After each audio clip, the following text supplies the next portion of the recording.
Hello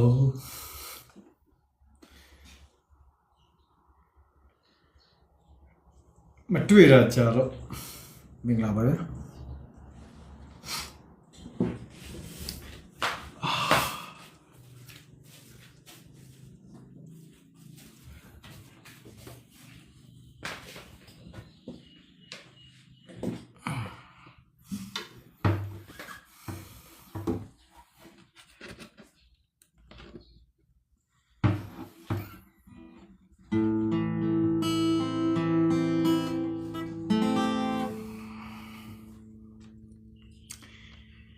တင်ငယ်သားလေးတွေ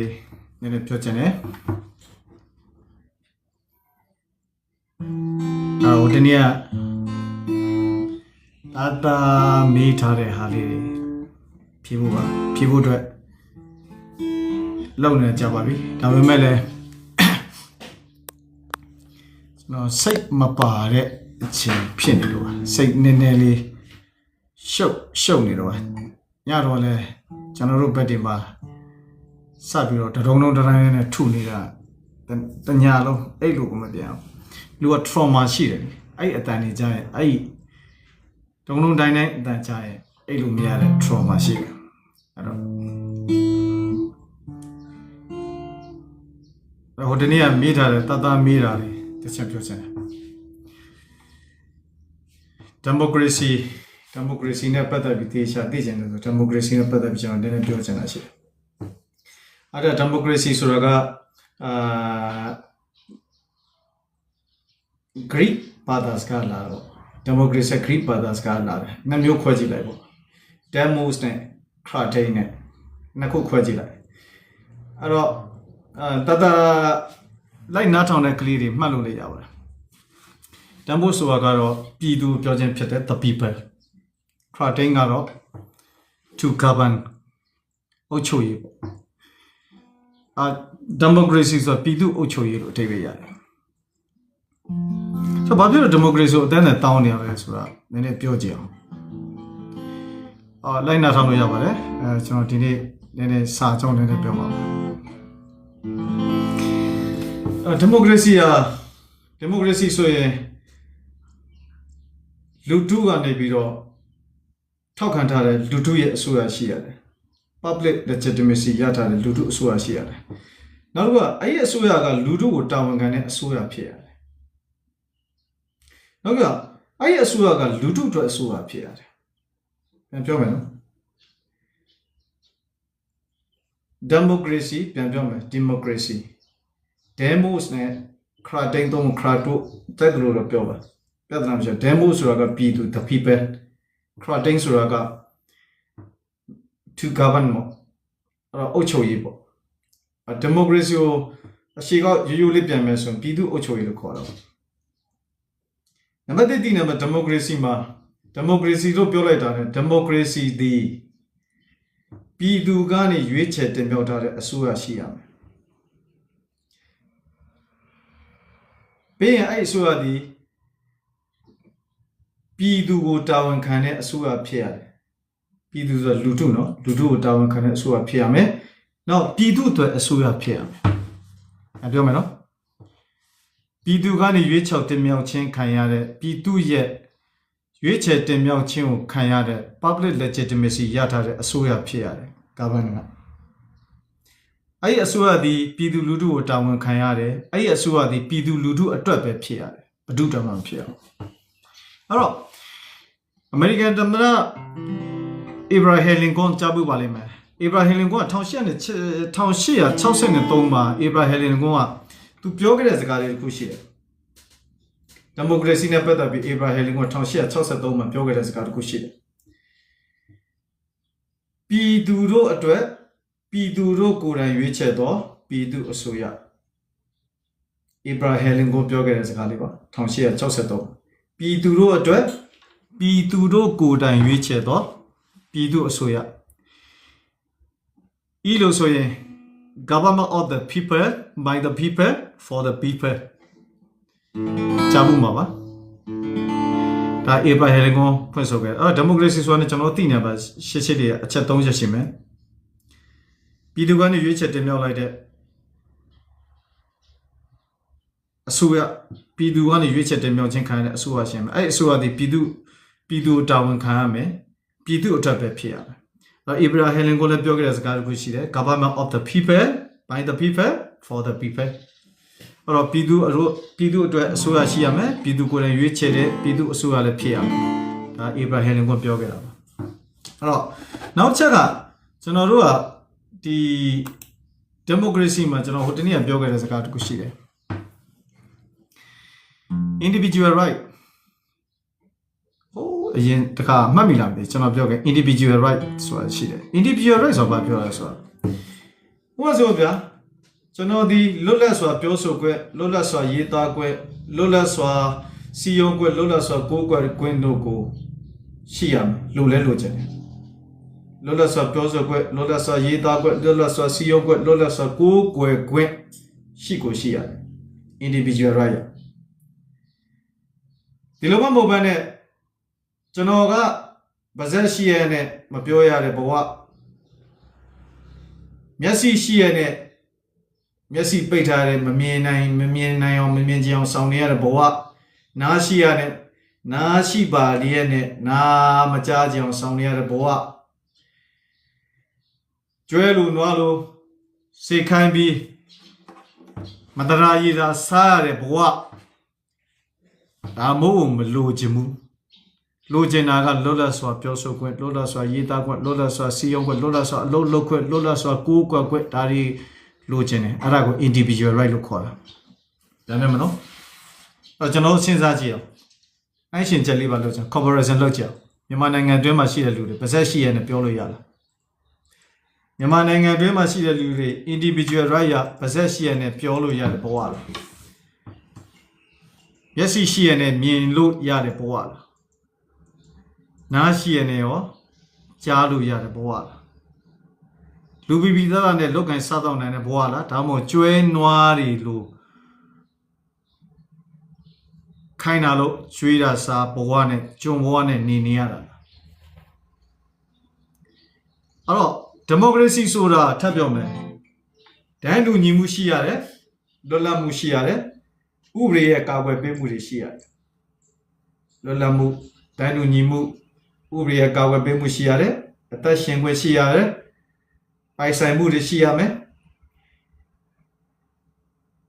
ဒီမိုကရေစီမှာတိတ်ကိုအရေးကြီးတယ်ဒိုင်းလူညီမှုရှိရတယ်ဘယ်သူမှအသားရောင်လိန်ခွဲခြားမှုဘာတစ်ခုမှမရှိဘူးဘာသာတရားကိုးကွယ်မှုဘာတစ်ခုမှမရှိဘူးတန်းတူပဲ equality လွတ်လပ်မှုရှိရမယ် liberty protect ဥပဒေရဲ့ကာကွယ်မှုအောက်မှာရှိနေရမယ်အသက်ရှင်ခွင့်ရှိရမယ်ပိုင်ဆိုင်မှုတွေရှိရမယ်အဲ့တော့ဒါရီဒီမိုကရေစီခေါ်တယ်အမေရှိမရှိကိုပြန်ကြည့်ပေါ့အဲ့တော့ဒီနေ့ကတော့လူငယ်တွေအတွက်ပါသူတို့သိကျင်တာလေးတွေမေးထားတဲ့အတွက်ကျွန်တော်လည်းပေးခြင်းလို့နည်းနည်းလေးပြင်ဆင်ထားတာလေးပါ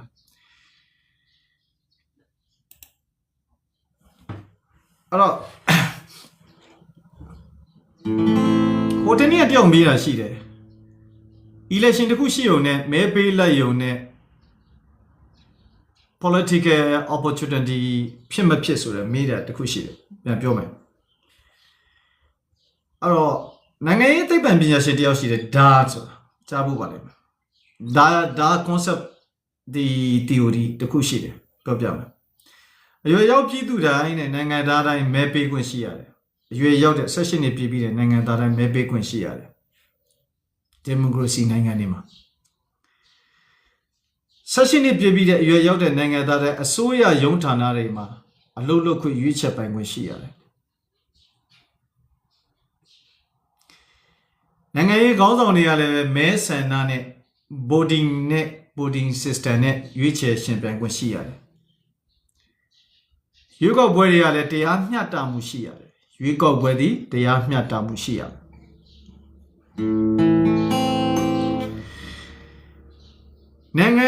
နိုင်ငံသားတိုင်းကလွတ်လပ်စွာနဲ့ကိုကြိုက်တဲ့နိုင်ငံရေးပါတီတွေအသင်းဖွဲ့တွေဖွဲ့စည်းခွင့်ရှိသလိုပါဝင်ခွင့်ရှိသလိုပါဝင်နိုင်ခြင်းလည်းရှိရတယ်ငါပါတီမဝင်တာနဲ့အာရတူမဟုတ်ဘူးနိုင်ငံသားတိုင်းကနိုင်ငံရေးတွေနဲ့ပတ်သက်တဲ့ ကိစ္စရက်ဝဝကိုထုတ်ဖော်ပြောဆိုခွင့်ရှိရတယ်နိုင်ငံရေးနဲ့ပတ်သက်ရင်မတူကွဲပြားတဲ့ရင်းမြစ်တွေရှိတယ်တည်င်းနေရယူနိုင်ခွင့်ရှိရမယ်အဲ့ဒီရင်းမြစ်တွေကနေပြီးတော့အဲ့ဒီအခွင့်အရေးကိုလည်းဥပဒေကကာကွယ်ပေးရတယ်ပြန်ပြောမယ်နိုင်ငံရေးမှာအရင်းမြစ်တွေရှိတယ်အဲ့ဒီအရင်းမြစ်တွေကနေတည်င်းကိုရယူပိုင်ခွင့်ရှိတယ်အဲ့ဒီတည်င်းရယူပိုင်ခွင့်ကိုလည်းဥပဒေကကာကွယ်ခွင့်ပေးရမယ်ဒါမီဒီယာတွေနဲ့ပတ်သက်အစိုးရမူဝါဒတွေချတဲ့နေရာတွေမှာမဲဆန္ဒတွေနှစ်သက်တဲ့မိမိနှစ်သက်တဲ့အပေါ်မှာပေါ်ပြပြောဆိုချက်တွေပေါ်မှာအခြေခံပြုလုပ်နိုင်စွမ်းရှိရမယ်အဲ့တော့ကျွန်တော်နိုင်ငံဒီဒါပြောတဲ့ concept တွေနဲ့ democracy စံနှုန်းတွေညှိခဲ့ပြီလားပြန်ကြည့်ကြည့်ပေါ့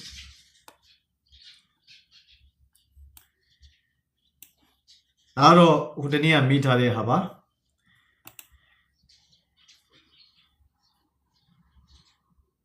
democracy ရလို့ပြောရင် democracy မှာ fundamental feature တွေ democracy လို့ခေါ်တဲ့အခြေခံလက္ခဏာရပ်တွေရှိတယ် democracy မှာအခြေခံလက္ခဏာရပ်တွေအများကြီးရှိပါတယ်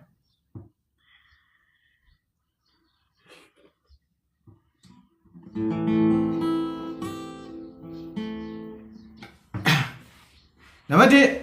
လူများစုအုပ်ချုပ်ရေးပေါ်အခြေပြုတဲ့အစိုးရနဲ့အုပ်ချုပ်ကံရသူတွေရဲ့ဆန္ဒလူများစုအုပ်ချုပ်ရေးပေါ်အခြေပြုတဲ့အစိုးရအုပ်ချုပ်ခံပြည်သူတွေရဲ့ဆန္ဒအခြေခံပထမဆုံးချက်အဲ့တော့ democracy ဆိုတာပြောခဲ့ပြီးသား democracy မှာ election မှာရွေးချယ်ဖို့ရွေးချယ်နေတဲ့အရေးကြီးတယ်မြန်မာနိုင်ငံဒီ FPTP နဲ့ရွေးချယ်တာဖြစ်တယ်တမဲတာရင်နိုင်တယ်အဲ့တော့တမဲတာရင်နိုင်တယ်ဆိုတော့လူများစုအုပ်ချုပ်ရေးပေါ့တမဲတာရင်နိုင်တော့တဲ့လူများစုအုပ်ချုပ်ရေးပေါ့အခြေပြုတဲ့အစိုးရဖြစ်ရမယ်အုပ်ချုပ်ခံရသူတွေရဲ့ဆန္ဒကိုလည်းအလေးနဲ့ထားနံပါတ်1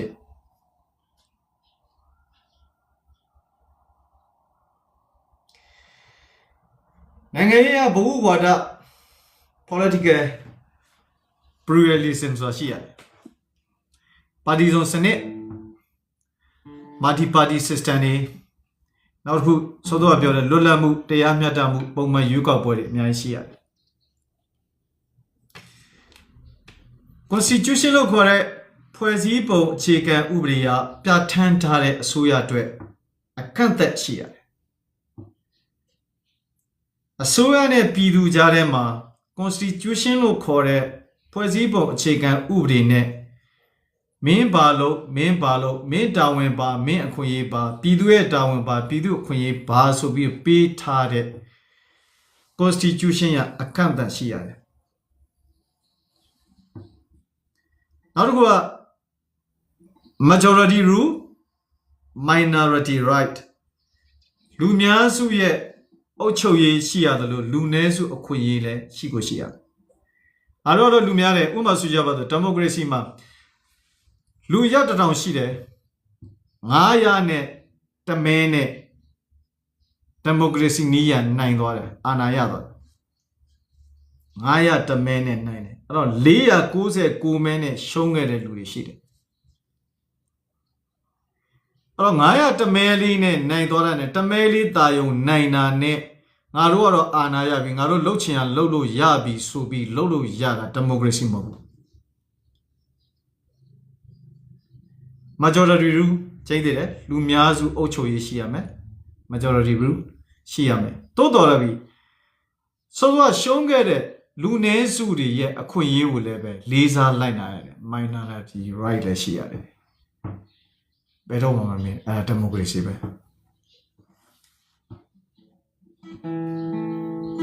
democracy အခြေခံချက်တွေပဲ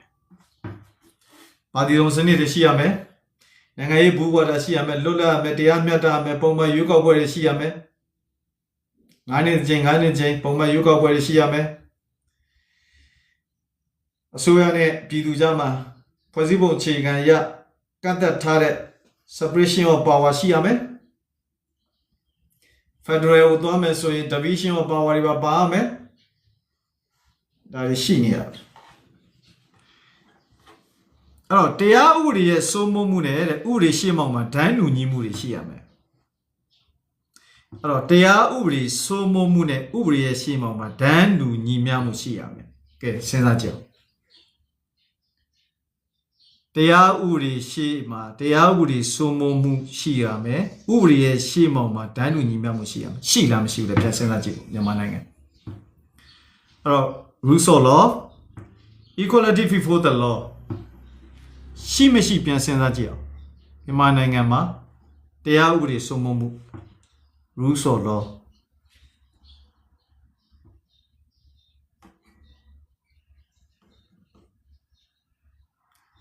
စစ်တပ်ကပြည်သူကိုတနက်နဲ့ပြစ်တတ်တာတရားလားတရားဥပဒေစိုးမိုးမှုလား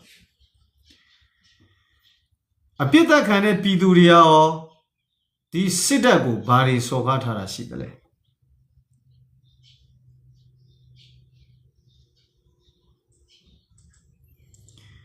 အကျန်းဖတ်တယ်မဖတ်ဘူးဆိုတာစကားကောင်းပြောနေခြင်းဖြစ်တယ်မတန်ရင်တက်ကိုမလာပါနဲ့လို့နော်အဲ့တော့ဆန္ဒပြတာဒီအကျန်းဖတ်တာလားဆန္ဒပြတာအကျန်းဖတ်တာလား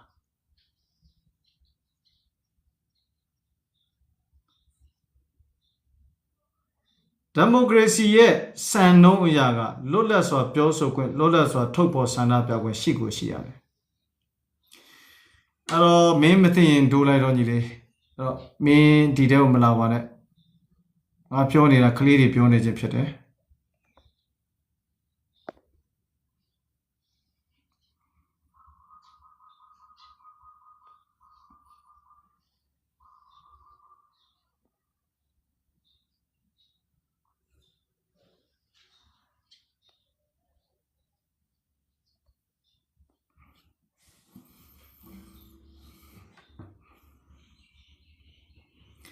တရားဥပဒေစိုးမိုးမှု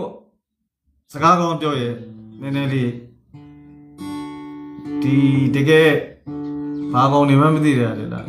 တရားဥပဒေစိုးမိုးမှုဥပဒေရဲ့ရှေ့မှောက်မှာဒန်းတူညီမျှမှုရှိတာโอเคလေတို့တွေဆန္ဒပြလို့မင်းတို့မတရားဘူးမတရားပါဘူးဆိုပြီးဆန္ဒပြလို့အဖမ်းခံရတယ်အဖမ်းခံရတဲ့အချိန်မျိုးမှာတရားဥပဒေရှေ့မှောက်မှာဥပဒေရဲ့ရှေ့မှောက်မှာဒန်းတူညီမျှမှုရှိလားဘာဖြည့်ရှင်းချက်ပေးလို့ရတယ်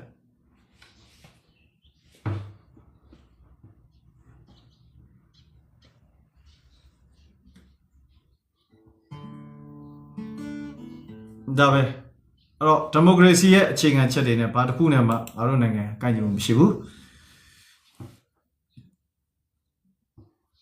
နောက်တစ်ချက်တာဝန်ယူတာဝန်ခံမှုနဲ့ပွင့်လင်းမြင်သာမှု accountability and transparency ရှိမရှိတာဝန်ယူတာဝန်ခံမှုနဲ့ပွင့်လင်းမြင်သာမှု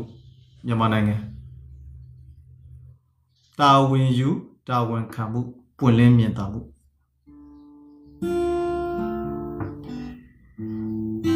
economic freedom နဲ့စီးပွားရေးလွတ်လပ်ခွင့်ရှိလား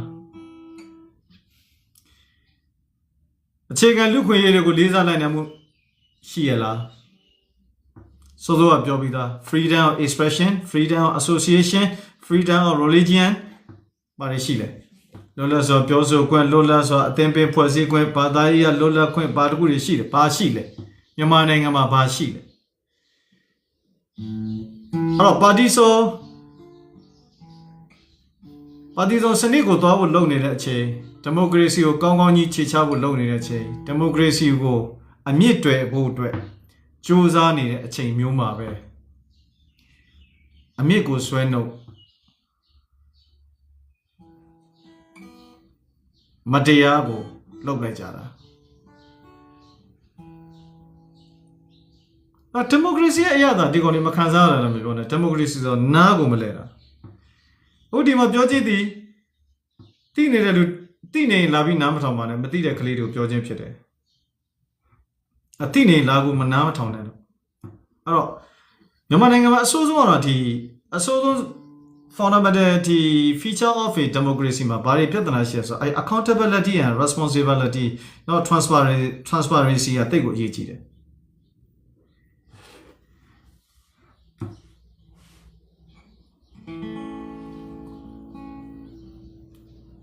ပြည်သူ့ဆိုလက်ထံမှာလည်းပဲကြွချီတွေပါလာခဲ့တာပဲချို့တွေ transparency မရှိခဲ့ဘူးပွင့်လင်းပြင်သာမှုမရှိတဲ့အတွက် transparency မရှိတဲ့အတွက်ဘာတွေတက်သွားလဲဆိုတော့ခြားစားမှုခေါ်တဲ့ corruption တွေတက်တဲ့ဒေသတွေအများကြီးရှိခဲ့တယ်ဒါလည်းညင်းစရာအကြောင်းမရှိအမှန်တိုင်းပဲပြော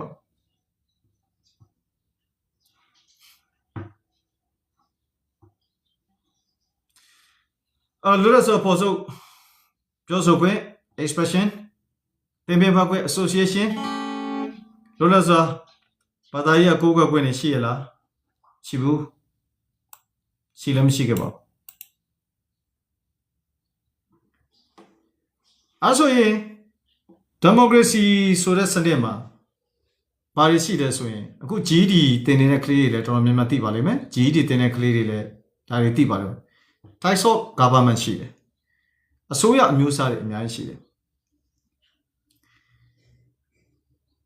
ကျွန်တော်တို့နိုင်ငံကတော့ဘယ်ကနေစခဲ့လဲဆိုတော့တဦးစပိုင်ဘုရင်စနစ်ကစခဲ့တော့ absolute monarchy ခေါ်တယ် absolute monarchy အကျွမ်းမဲ့တဦးစပိုင်ဘုရင်စနစ်ဘုရင်ရဲ့ဗဇက်ကထွက်သမျှသည့်အမိန့်ဘုရင်ရဲ့ဗဇက်ကထွက်သမျှသည့်ဥပဒေဘုရင်ရဲ့သေဆိုစေဆွေ80မျိုး80တတ်ဆိုတတ်ဖြတ်ဆိုဖြတ်မော်ကြည့်စေတော့မှမော်ကြည့်ရတဲ့ဘဝတဦးစပိုင်ဘုရင်စနစ်ခေါ်တယ်တဦးစပိုင်ဘုရင်စနစ်ဆိုတာရှင်းရှင်းလေးပဲလူတစ်ယောက်ထက်ကအုပ်ချုပ်တယ်ပြီးရင်အဲ့အာဏာကိုကိုယ့်ရဲ့သားသမီးတယောက်ကိုလွှဲပြောင်းတယ်လီဒါကဘယ်သူတွေလဲဆိုတော့ဘယင်တွေပေါ့ဘယင်တွေဘယင်မတွေပေါ့ဒါတဦးစပိုင်ဘယင်စနစ် absolute monarchy ခေါ်တယ် absolute monarchy မှာမှကျွန်တော်ပြောခဲ့ပြီးသားဂျွန်ဘယင်ဒုတိယဂျွန်ဘယင်လက်ထက်မှာတစ်နှစ်1215မှာဒီလူကုန်တန်းအတန်းဝိုင်းတွေကနေပြီးတော့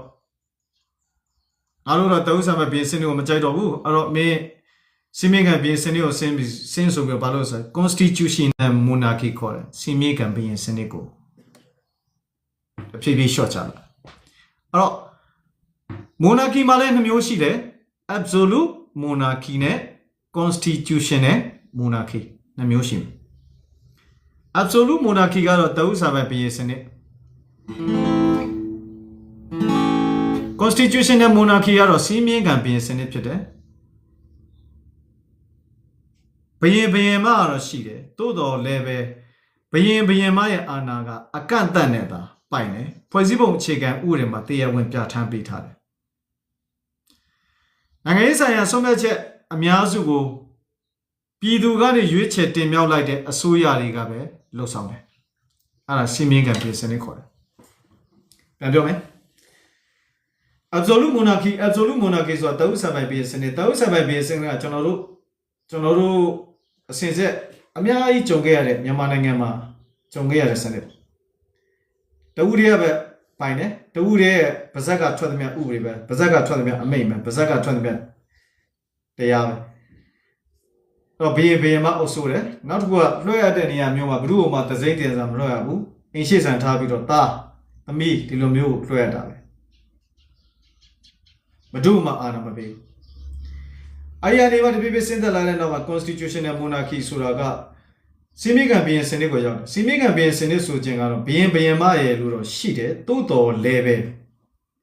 ဘီယင်မတော့ရှိနေတယ်တိုးတော်လဲပဲအဲ့ဘီယင်မရဲ့အချုပ်ချာအာဏာလောက်ပိုင်ခွင့်ကိုဖွဲ့စည်းပုံအခြေခံဥပဒေမှာအကန့်အသတ်နဲ့တရားဝင်ပြဋ္ဌာန်းပေးထားတယ်တကယ်နိုင်ငံရေးဆိုင်ရာဆုံးဖြတ်ချက်တွေဒီ political decision လုပ်တဲ့နေရာမှာ decision maker တွေကအစိုးရကိုပြည်သူလူထုကတင်ပြတဲ့အစိုးရကပဲလှုပ်ဆောင်ပိုင်ခွင့်ရှိတယ်ဒါကိုစီမင်းကဘီစနစ်လို့ခေါ်တယ်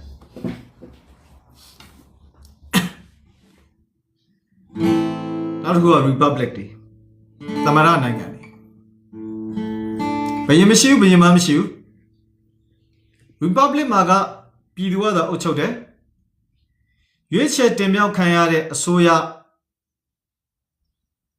expression တစ်ခုရှိတယ်ချွင်းချက်တစ်ခုကတပါတီအစိုးရသို့မဟုတ်စစ်အစိုးရမျိုးလည်းဖြစ်တတ်တယ်ပြန်ပြောမယ်နောက်သမ္မတနိုင်ငံတွေသမ္မတနိုင်ငံမှာသူ republic လို့ခေါ်တယ်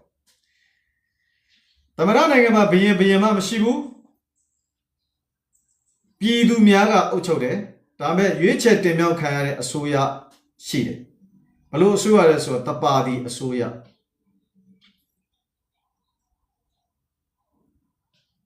နောက်မို့လဲစစ်အစိုးရကျွန်တော်နိုင်ငံမှာရှိလား Republic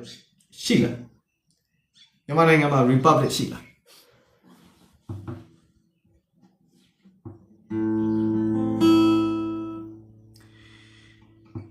နောက်အစိုးရတို့က Democratic အစိုးရ Democracy အစိုးရပေါ့အစိုးရကိုရွေးချယ်တင်မြှောက်ပေးရတဲ့ Democratic အစိုးရတခုရှိတယ်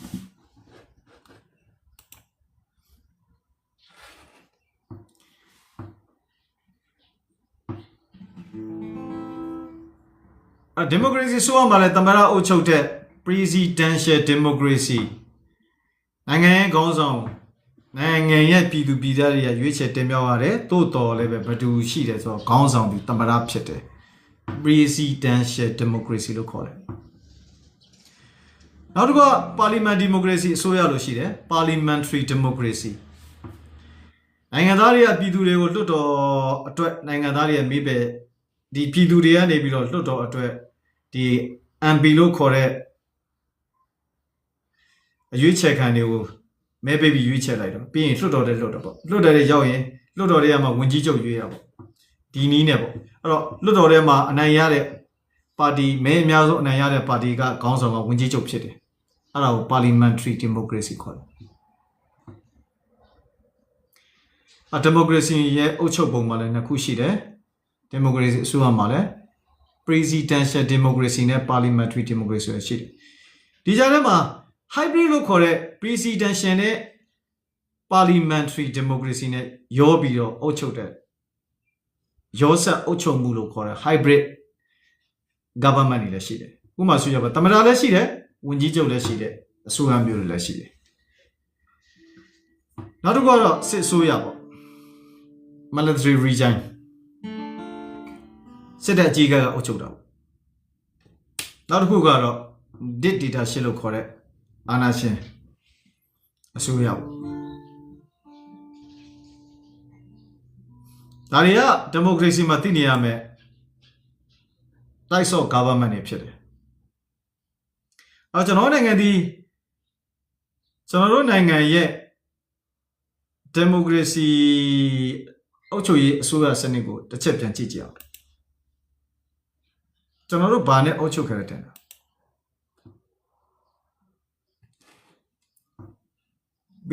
presidential democracy parliamentary democracy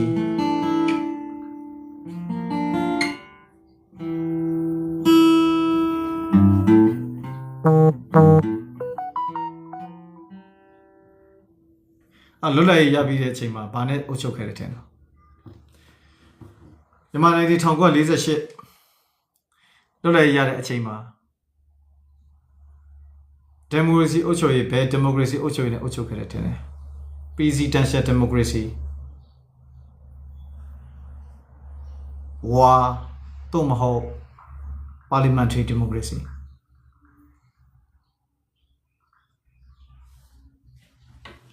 ပြန်ပြီးလေ့လာကြည့်ပါ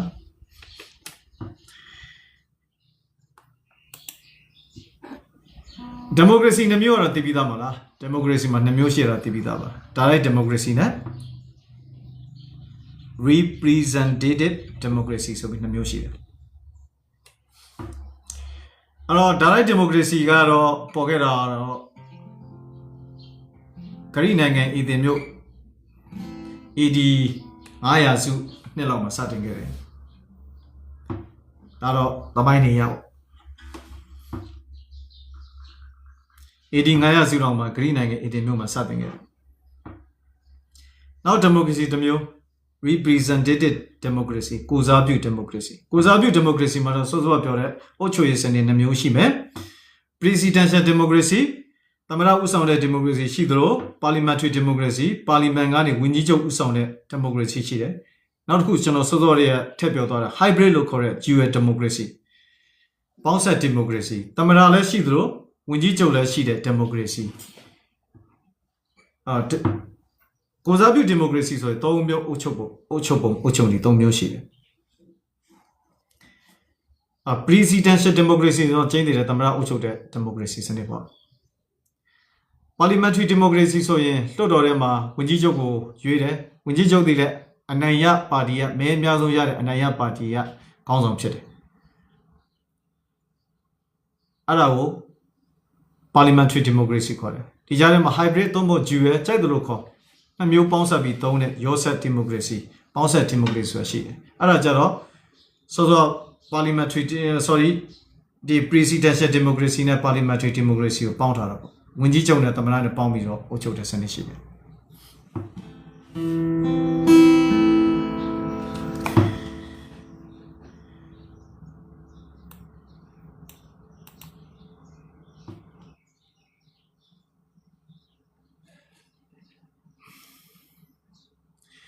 အဲ့ဆိုဥနုအုပ်ချုပ်တဲ့အချိန်တော့ဥနုဝန်ကြီးချုပ်ဥနုအုပ်ချုပ်တဲ့အချိန်တော့ကသမ္မတမရှိခဲ့ဘူးလား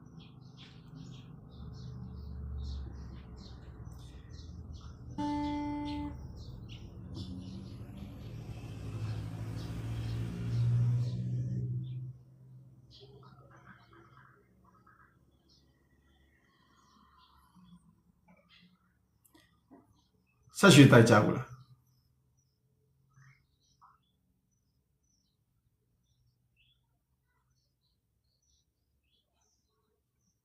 နောက်ထပ်2ယောက်ရှိသေးတယ်ကိုယ့်ဘောပြန်ရှာကြည့်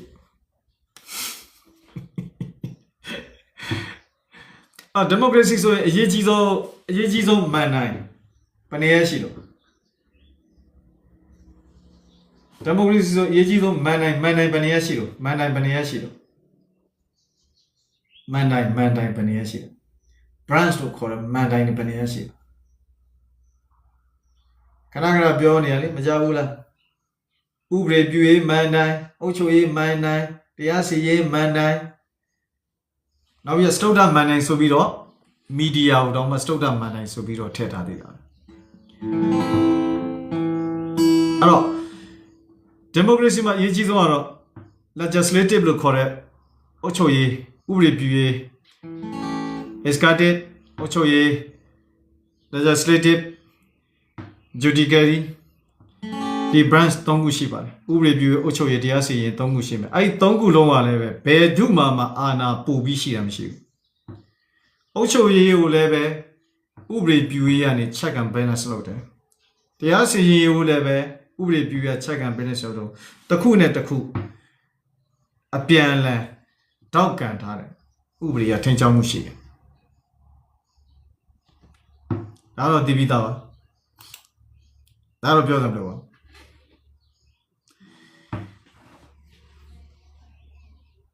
democracy စနစ်မှာအဲ့ဒေါက်တိုင်နေနေနဲ့အဓိကလုပ်ရမယ်အချက်တွေအများကြီးရှိတယ်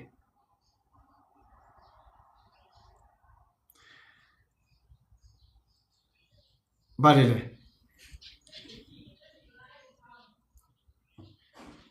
ြည်သူလူထုပူးပေါင်းပါဝင်မှုရှိရတယ်ဒီမိုကရေစီမှာပြည်သူလူထုပူးပေါင်းပါဝင်မှုရှိရတယ်ဒန်းလူညီများမှုရှိရတယ်နိုင်ငံရေးရလက်သင့်ခံနိုင်ရတယ်တာဝန်ခံမှုပွင့်လင်းမြတ်တာမှုစောစောစကားလုံးတွေပါပဲလွတ်လပ်ပြီးတရားမျှတတဲ့ရွေးကောက်ပွဲတွေရှိရတယ်စီးပွားရေးလွတ်လပ်မှု economic freedom ဖြစ်နေရမယ်အာဏာအလွဲသုံးစားဖြစ်မှုကိုထိန်းချုပ်ခြင်းဆိုတာစောစောလို check and balance ရှိနေရမယ်ပြည်သူ့အခွင့်အရေးများဥပဒေမူကြမ်းတွေရှိရမယ်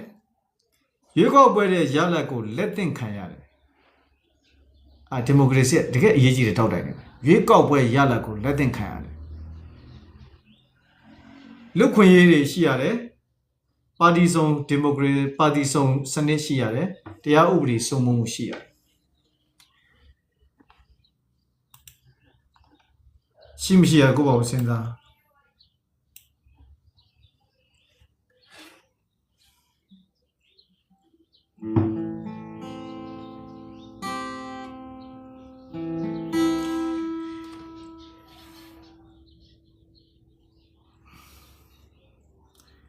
အပွင့်ဆုံးပြောရင်ကျွန်တော်လည်းမြင်ရတဲ့ကိစ္စမို့ထာရဏီတွေရဲ့လက်ထက်မှာအာဏာရှင်စောစောပြောတဲ့ dictator ရှိတဲ့အုပ်ချုပ်နေတဲ့အစိုးရလက်ထက်မှာ ကျွန်တော်တို့ဘာအရာကိုမြင်နိုင်လို့ဘယ်အရာကိုကျွန်တော်တို့မြင်နိုင်စွမ်းရှိလဲကျွန်တော်တို့ကမြင်နိုင်စွမ်းမှမရှိတာအဲ့တော့ဒီကိစ္စနဲ့ပတ်သက်တော့ကျွန်တော်မပြောတတ်ပါဘူး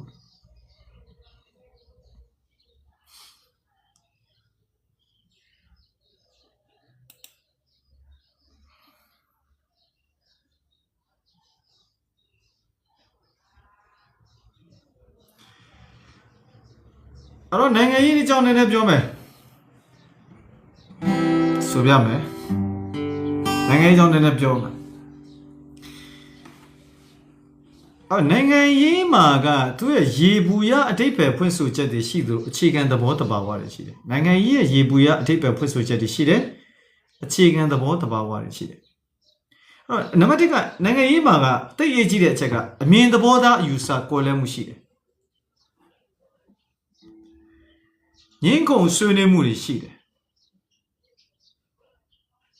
debate discussion တွေရှိတယ်ပြီးရင်ဖြည့်ရှင်းချက်တွေရှိတယ်settlement လို့ခေါ်တဲ့ဆုံးဖြတ်ချက်တွေရှိတယ်နိုင်ငံရေးရဲ့ရေဘူးရအခြေခံသဘောတဘာဝတွေအဲ့ဒါတွေရှိတယ်အဲ့တော့နိုင်ငံရေးရဲ့လို့ဖြစ်လာရင်စိုးစောပြောတဲ့နိုင်ငံတကာနိုင်ငံမှာ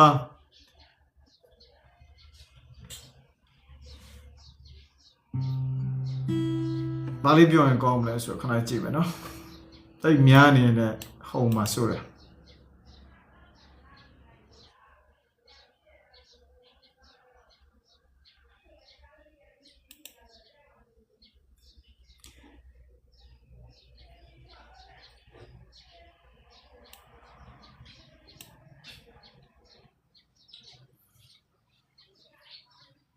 အဲ့တော့ကျွန်တော်တို့က constitutional ကိုဒီဖွဲ့စည်းပုံအခြေခံဥပဒေကိုအခြေခံတဲ့ဒီမိုကရေစီကိုသွားကျင်နေဆိုရင်နံပါတ်1ကတရားဥပဒေစိုးမိုးမှုရှိရတယ် rules of law ရှိရတယ်တရားဥပဒေစိုးမိုးရတယ်နောက်ကိုစားပြုဒီမိုကရေစီစနစ်နဲ့ဖြစ်စဉ်ရဲ့တည်တဲ့ခိုင်မြဲတိုးတက်နေစေရုံရှေ့ရှုရတယ်ဒီမိုကရေစီဖြစ်စဉ်တိုးတက်ဖို့ရှေ့ရှုရတယ်နောက်ဖွဲ့စည်းပုံအခြေခံဥပဒေကိုလေးစားလိုက်နာတယ်ဒါဒီနေရာမှာတစ်ချက်တော့ပြောစရာရှိတယ်ဖွဲ့စည်းပုံအခြေခံဥပဒေကိုလေးစားလိုက်နာတယ်ဆိုတဲ့နေရာမှာဖွဲ့စည်းပုံအခြေခံဥပဒေသည်ပြည်သူကိုအကာအကွယ်ပေးတဲ့ပြည်သူအကျိုးစီးပွားကိုရှေ့ရှုတဲ့ဖွဲ့စည်းပုံအခြေခံဥပဒေကိုပြောခြင်းဖြစ်တယ်2008ဖွဲ့စည်းပုံအခြေခံဥပဒေကိုလေးစားလိုက်နာရမယ်လို့ပြောခြင်းမဟုတ်ဘူး why 2008ဖွဲ့စည်းပုံအခြေခံဥပဒေသည်ပြည်သူကိုဘာမှအကျိုးပြုတာတခုမှမရှိဘူးပြည်သူ့ရဲ့ပြဿနာတွေအပေါ်မှာစီမံခန့်ခွဲရေးနဲ့ဖြည့်ရှင်းဆောင်ရွက်ချက်တွေနဲ့ပတ်သက်လာရဲ့အခြေခံဥပဒေရဲ့ပြဋ္ဌာန်းချက်တွေအတိုင်းပဲဖြစ်ရမယ်။ဆိုတော့ပြောလို့နိုင်ငံသားတွေအခွင့်အရေးကိုဘယ်လောက်ထိလေးစားလဲ respect ဘယ်လောက်ထိကာဝယ်ပေးတယ် protect ဘယ်လောက်ထိမြင့်တင်ပေးတယ် promote ဘယ်လောက်ထိဖြည့်ဆည်းပေးတယ် fulfill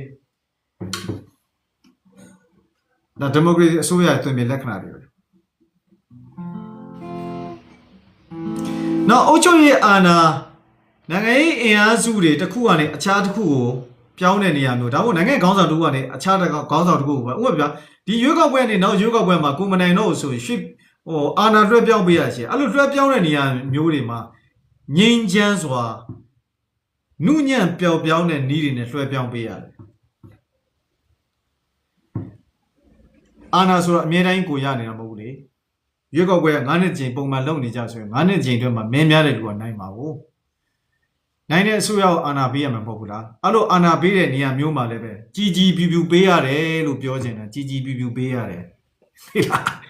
ကြီးကြီးပြူပြူပေးရတယ်လူလူလာလာပေးရတယ်အရှုံးကိုလက်သင့်ခံပြီးပေးရတယ်ဒါပေမဲ့လည်းရသွားတဲ့အစိုးရကလည်းပဲငါတော့အာဏာရပြီငါတော့ဒီလိုလုပ်ခဲ့တယ်မင်းတို့လူနည်းစုတွေစောစောပြောတဲ့ minority right ကိုမထီမဲ့မြင်ပြုတဲ့အလုပ်မျိုးတွေတတ်လုံးမလုပ်အောင်ဒါလည်းသတိထားစရာပဲ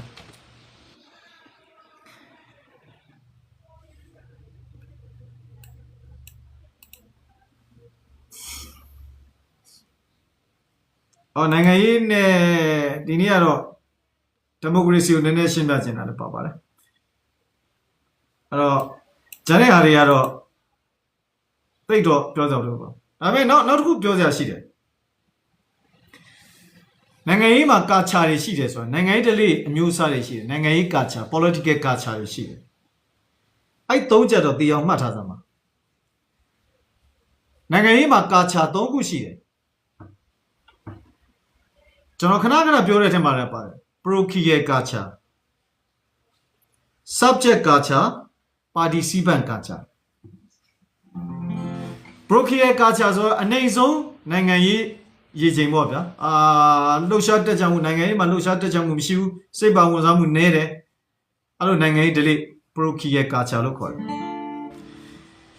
subject culture ကြောင့်ငါနိုင်ငံသားတော့ငါနိုင်ငံသားပဲနိုင်ငံသားတယောက်အနေနဲ့တော့ပါရမယ်ဆိုတဲ့ပါဝင်ဆောင်ရွက်တဲ့နိုင်ငံရေး delay ကို subject culture ခေါ်တယ်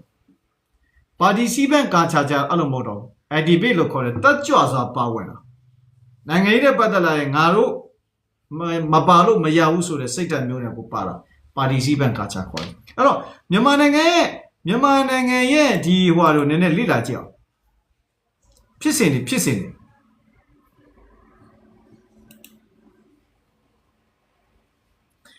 မြန်မာနိုင်ငံဒီ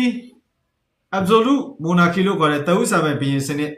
လက်ထက်တော့နိုင်ငံရေးကာချာဒီဘာကာချာရှိမှလို့ထင်တာ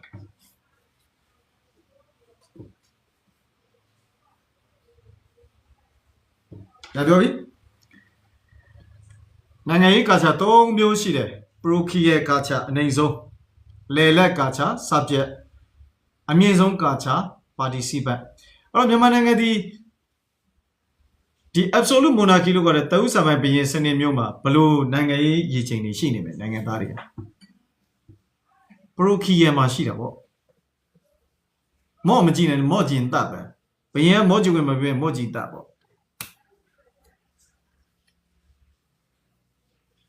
တော့1885ခုနောက်ပိုင်းမြန်မာနိုင်ငံရဲ့ဒီကိုလိုနီခေတ်ဦးမှာမြန်မာတွေရဲ့ကာချာ participant ကိုရောက်တယ်ဒါပေမဲ့1920လောက်ကျတော့ subject ကာချာပြန်ဖြစ်တယ်48နဲ့60အတွင်းမှာ participant ကာချာပြန်ဖြစ်တယ်ကိုပြန်ချိန်ကြည့်ပေါ့ငါတို့ရဲ့နိုင်ငံရေးကာချာတွေဘယ်နှစ်ခုနှစ်အတွင်းမှာဘယ်လောက်ရှိတယ်ဘယ်နှစ်ခုနှစ်အတွင်းမှာဘယ်ခုနှစ်ကနေဘယ်အတိုင်းအတာအတွင်းမှာငါတို့ရဲ့ကာချာဘယ်လောက်ရှိတယ်အခု2020မှာငါတို့ရဲ့နိုင်ငံရေးကာချာတွေဘယ်လောက်ရှိနေပြီလဲပြန်မေးကြည့်ပေါ့အဲ့တော့အဓိကကျွန်တော်တို့ကသွားရမှာဒီနိုင်ငံရေးကာချာဘယ်ကိုသွားရမှာလဲဆိုတော့ဘယ်တော့မှမမေးပါနဲ့ subject culture to participant culture ပဲ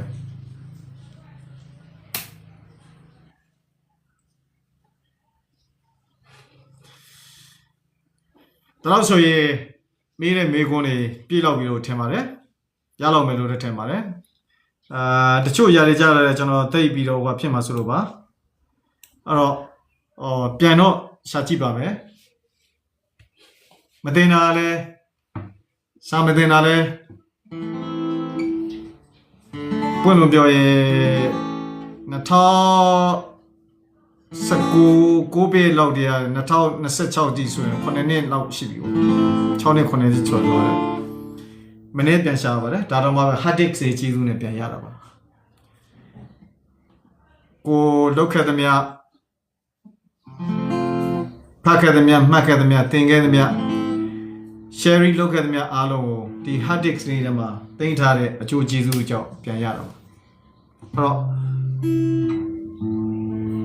လိုအပ်ရင်ကြိုက်တဲ့ချိန်မေးပါဒါကျွန်တော်ရဲ့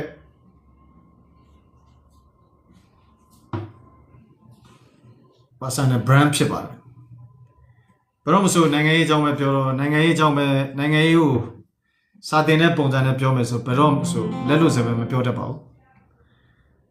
stick collar အမြဲတမ်းဝတ်တတ်ပါတယ် stick ဒီအိယာ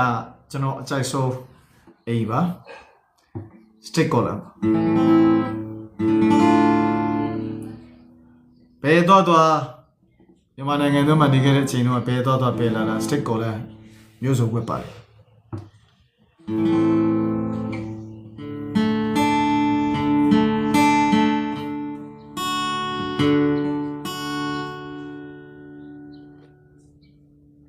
ကျေးဇူးပါကျွန်တော်ပြောလို့နှလုံးတည်တည်သိသွားရဆိုကျေးဇူးတင်တယ် ပြောရကြနတ်တယ်အော်ဒီနေ့အတွက်ကတော့မေးတဲ့လူလည်းနားလည်မယ်လို့ထင်ပါတယ်election တခုတည်းနဲ့ဖြစ်နိုင်လား democracy ဘာကြောင့်ဒီလိုဖြစ်တာလဲဆိုတာမျိုးတွေကိုအခြေခံပြီးတော့ဒီနေ့တတ်နိုင်တဲ့အတိုင်းအတာနဲ့တတ်နိုင်တဲ့ပုံစံနဲ့ share လုပ်ပေးခြင်းဖြစ်ပါတယ်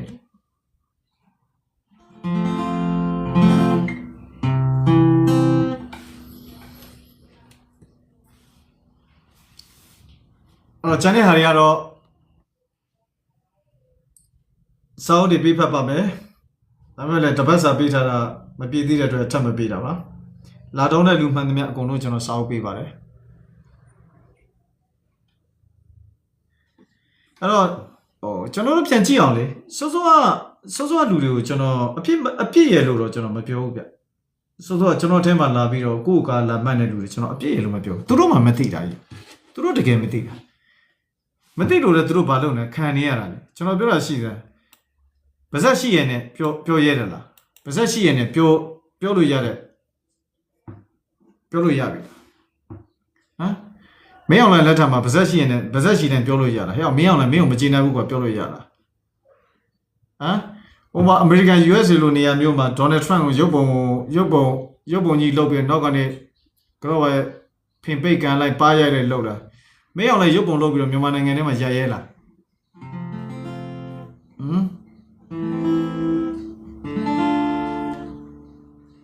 မျက်စိရှိရတဲ့မင်းအောင်လိုက်လာတယ်မမြင်ကြအောင်ဆောင်သွားရဲလားနားရှိအောင်လည်းနားတွေရှိနေတာပဲနားတွေလည်းတတ်ပေးထားတာပဲအဲ့တော့မင်းအောင်လိုက်တို့တွေမဟုတ်တရုတ်တွေဟုတ်တန်းနေရတယ်ပြောနေတာပဲဟုတ်တာတခုမှမပါဘူးလိန်ညာပြောဆိုနေမှန်းနေတိတိနဲ့ဘာဖြစ်လို့နားထောင်နေတာလဲလူပြီးသားနေထိုင်ရတဲ့ဘဝရောက်ပြီလားထိုက်တန်တဲ့စီဝါရှာခွင့်ထိုက်တန်တဲ့ငွေကြေးနဲ့ထိုက်တန်တဲ့အလုပ်ထိုက်တန်တဲ့နေရာတွေမှာရှိနေကြပြီလား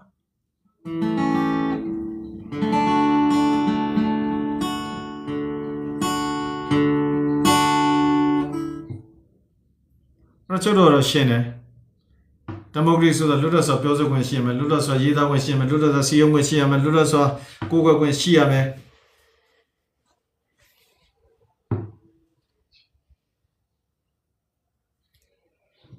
အဲ့တော့ခင်ဗျားတို့ခံတယ်လို့ခံတယ်လေခံပေါ့ကျွန်တော်ဒီကနေပဲ high လိုက်ပါ high ပြီးရင်ကျွန်တော် TikTok up ပေးပါမယ်ကျွန်တော် TikTok ကနေကျွန်တော်စာအုပ်ပို့ပေးပါမယ်sorry ပါTelegram မှာ Telegram နဲ့ကျွန်တော်ပို့ပေးပါမယ်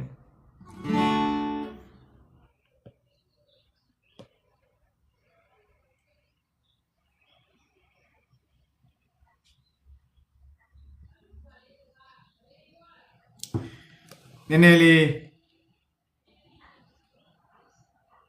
ခေါင်းကြီးရှုပ်သွားလား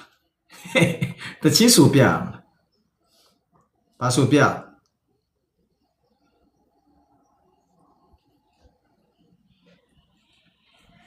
ကဘာမကြည့်ဘူး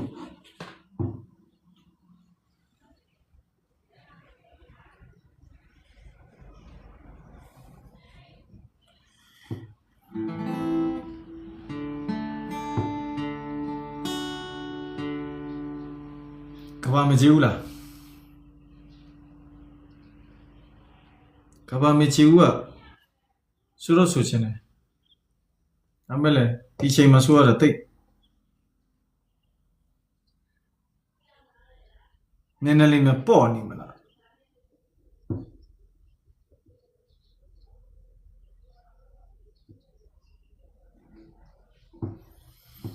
ဘာတိကျင်တာရှိတယ်ဘာတိကျင်ရသေးလဲအောက်ကနေမေးလို့ရပါတယ်တကယ်ကိုလူလာလာနဲ့မေးမယ်ဆိုရင်လူလာလာနဲ့ဖြေပေးပါမယ်ရှာကြီးမဟုတ်ပါဘူးဒီတော့ဝင်မြနေခြင်းသာဖြစ်တယ်ကျန်တာဆက်လေးလာမှာလူတိုင်းရဲ့တာဝန်ဖြစ်တယ်ဒါလေးတွေတော့ဒီပေါ်မှာလူငယ်တွေဒါလေးတွေသိကျင်တယ်သူတို့တွေဒါလေးတွေနဲနေတယ်မြင်တယ်အဲ့တော့ဒါလေးတွေကိုဖျက်ပေးခြင်းတာဖြစ်တယ် ဒါလေးတွေကိုစွမ်းသလောက်လေးဖြည့်ပေးခြင်းသာဖြစ်တယ်ပြည့်ခြင်းမှလည်းပြည့်မယ်မပြည့်ဘူးဆိုလည်းတရှိ social media မှာတကယ့်ကိုဤပညာရေးတိုးတက်နေတဲ့ခေတ်ကြီးဖြစ်တယ်ကိုဖတ်ခြင်းတဲ့စာကိုရိုက်ရှာလိုက်အောင်နဲ့တန်းစီပြီးထွက်တဲ့ခေတ်ပါစာဖတ်ဖို့ပဲအရေးကြီးပါတယ်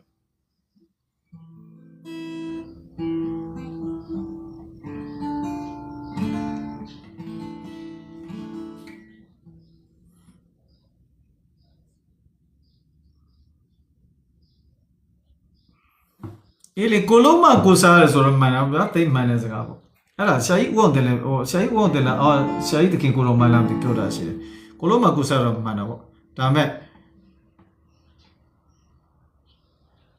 တန်တဲ့အလုပ်တန်တဲ့ငွေချင်းနဲ့ဝဝလည်းနဲ့စားနေရပြီလား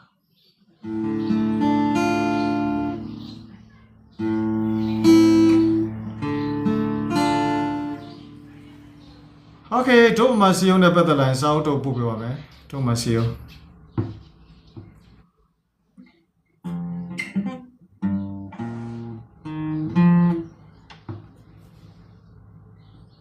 တို့မစီယုံနဲ့ပတ်သက်စာအုပ်တော့ပို့ပြမယ်โอเค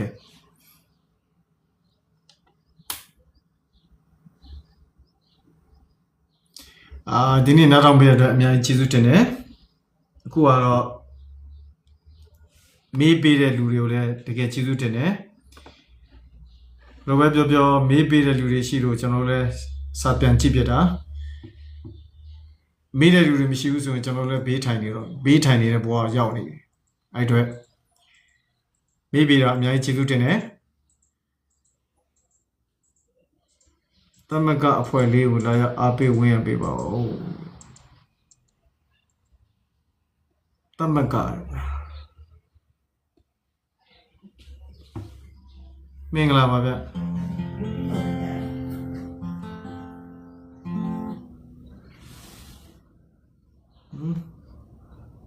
သမဂပါသမဂ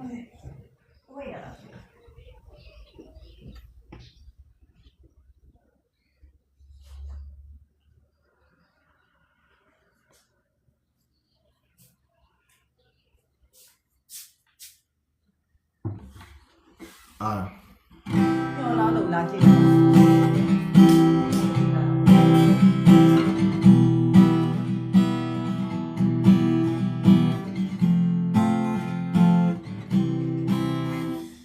မိငယ်လေးတပုတ်ဆိုမယ်စောမေးလိုက်တဲ့မေးခွန်းကျွန်တော်လည်းမဖြေနိုင်ပါဘူးလို့မဖြေနိုင်တဲ့အတွက်စိတ်မကောင်းဘူးအဲ့အတွက်တချင်းတပုတ်တော့ဆိုမယ်ဘာလို့ဆိုတော့အန်ဒီဘယ်မှာရှိနေတယ်အန်ဒီဘယ်လိုနေရထိုင်ရတယ်ဘယ်လိုစားတောက်နေရဆိုကျွန်တော်တို့မှမြင်လို့မရတာကျွန်တော်တို့မလုပ်လို့ရဘူး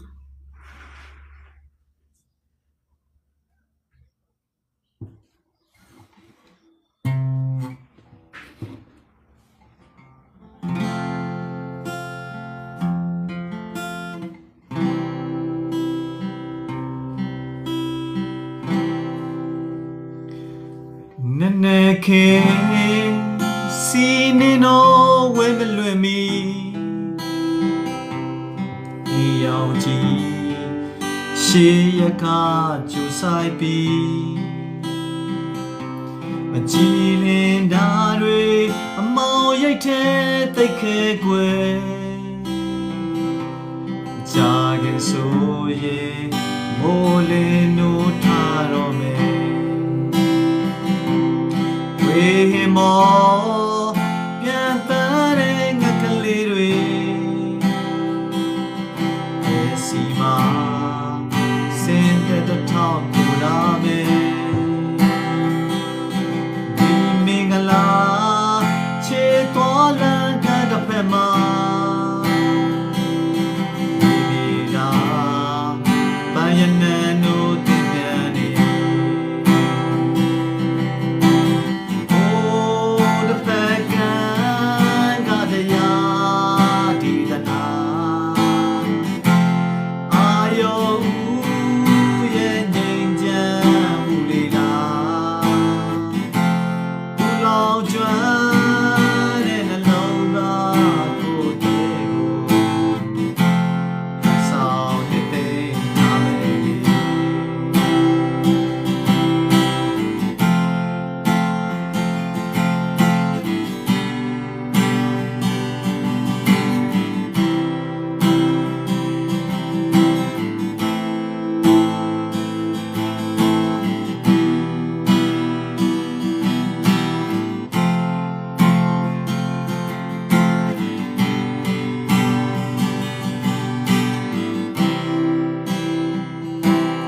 ဟောလေ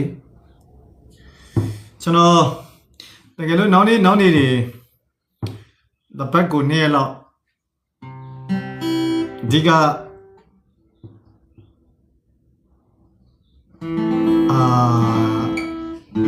လူငယ်တွေမေးတဲ့မေးခွန်းလေးတွေကျွန်တော်အခုလိုပြန်ဖြေပါမယ်ဖြေတဲ့နေရာမျိုးမှာတချို့